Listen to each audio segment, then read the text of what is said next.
before putting the drill back down the hole, you want to check the cutter head and make sure that it's still fully operational. First step is to clean off any air and snow. This can just be done with the included brush.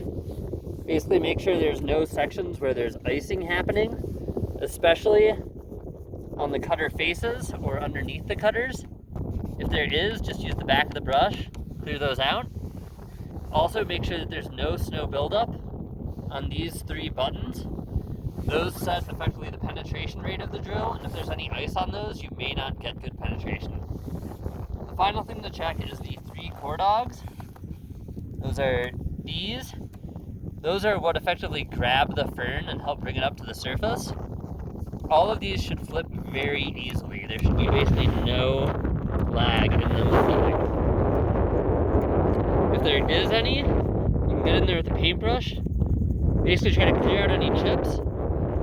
Get from both sides. There's also a pick included in the kit, so you can get any sorts of ice that's stuck right in that gap or on the sides. If you've done all of that, cleaned as best as you can, and you're still getting these core dogs that are stuck up, or they're having a very slow return, in that case, you